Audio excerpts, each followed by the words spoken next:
Welcome to the National Baseball Hall of Fame and Museum in Cooperstown, New York. I'm Carlos Peña, joined by Lindsay Berra and Curator Gabrielle Augustine, and we're going to talk about the Hall of Fame Connections episode, From the Great Bambino to Ron Burgundy. All right, this is arguably, yes, the funniest episode. I mean, we're talking about disco and the demolition of disco. You got some moves? All right, and also Bill Murray and Will Ferrell, you know, one of my favorites, comedians, both of them, and SNL stars. Yeah. How in the world did we get here, Gabrielle? Well, it all starts, you gotta love baseball, apparently. So, yeah, Will Ferrell, obviously, huge baseball fan.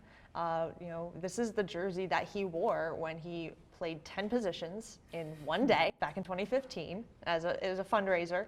But yeah, and he was traded from team to team during spring training down in Arizona. But yeah, this is the A's jersey that he wore. I remember when he was doing this and, you know, kind of following it along on Twitter and on the internet. And I've been to spring training in Arizona many times, and I can't tell you how many times I've wished I could be in a helicopter to commute from ballpark to ballpark because they're pretty far apart. Right. This was like a really cool stunt to watch and follow, like knowing where he was going and everything. I mean, secretly, I almost wished that I was like, not secretly, I was open about it, to be quite honest. I was like, man, I wish I was in one of those teams and have Will Ferrell just drop in and hang out with us in the dugout. Right? How hilarious. I mean, watching those videos, it was so funny. So much fun. He's hilarious. And look, I met him once over there in LA during one of those movie award type things that I was lucky to go to. And when I see him, I'm like, Will Ferrell! And he's like, Carlos Peña. The guy knows baseball, and he really surprised me with that. He started talking about Joe Madden, about the Rays, and about plays, and how he would have done this and that differently. I was like, whoa, he surprised me. He's very knowledgeable about the game. Yeah, it's great, right? Yeah. Yes. He's also he's very big in person? Yes. I didn't know that. I'm like, man, you actually could have played, or maybe he did play, I'm not sure. His skills didn't look quite there. Yeah, there are a couple that like, ooh, that like, you know, putting him behind home as catcher for, you know, a little bit. Don't hurt him, don't hurt him.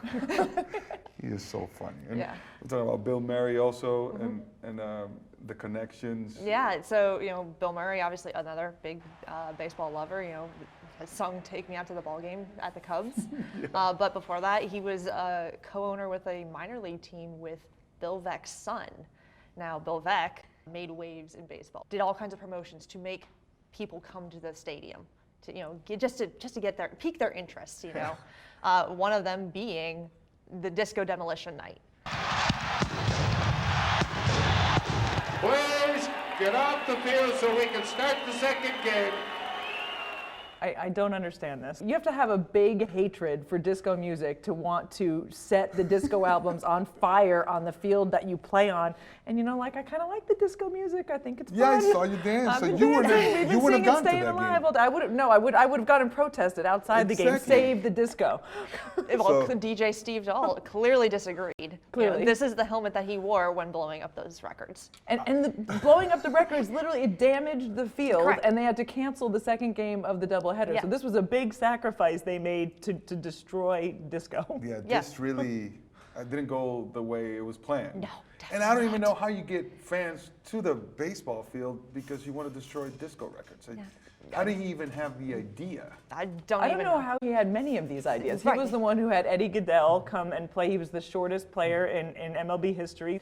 He had the guys playing with the polyester shorts uniforms. We've talked in this series about how bad it was to slide in shorts. Right. Yeah, that was horrible. They were really too short for my liking. But also. You know what though? With those shorts uniforms, you know, the White Sox wore them 3 times in 1976, and they went 2 for 1 in shorts. But the rest of the season, they went 62 and 96. So arguably, they had a better record in shorts than they did in baseball pants. I don't understand that. I really don't understand. I want to know how many runs they scored. Because honestly, if I go up there to the plate with shorts on, like my confidence goes straight down the drain. You know, it's not that, I don't know, it's just, Is it just because you think you look silly? I look silly. I feel kind of weak, and they were so short. Did you ever play basketball? I did, but my shorts were like down to my knees. This was the 70s, and they were all wearing those little shorty shorts. You know? So what you're saying is that maybe it's because of the era, perhaps? Oh, maybe definitely. I wouldn't It was in feel that way. style. It was in style. I don't know. I don't know how I can strike fear into a pitcher wearing short shorts. It's just By flexing your quads. Yeah, basically. Maybe. Maybe. No. That's not for me. Clearly it didn't last, so it wasn't for them either. Gabrielle, tell us about this trophy on the table. Yeah, absolutely. So as we learned in the last episode, Effa Manley met her husband Abe at the 1932 World Series. They went on to co-own the Brooklyn, then what became the Newark Eagles, and they took the team to Puerto Rico in 1935 to play in the Winter Leagues. And they won. They won the championship, and this is the trophy that they got. And of course, as you might be able to tell, it was sponsored by Bacardi. So. I love that the Caribbean baseball tournament is sponsored by Bacardi rum. There's no better sponsor. Look, I know everything about the Winter Leagues because I played a lot of winter ball in Dominican Republic, so it's so intense. And let me tell you, Bacardi is at the center of Latin American winter ball history. Okay, they love baseball. It's really Yeah. cool.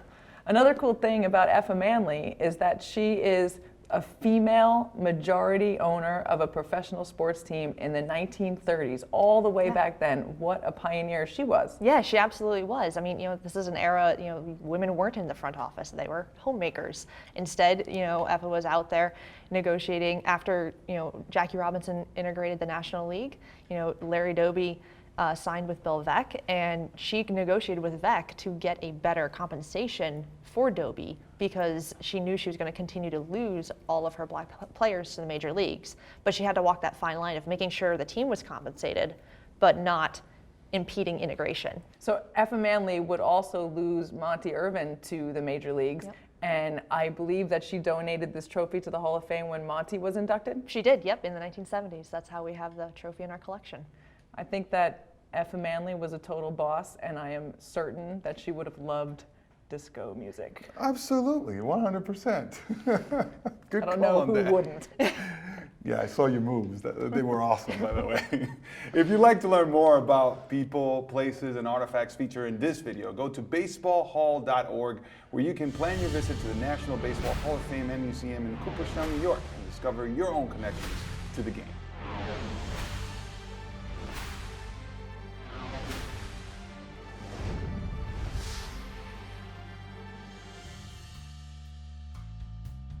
Thanks for watching. For more incredible stories, check out our Hall of Fame Connection series. And don't forget to subscribe. Plaque!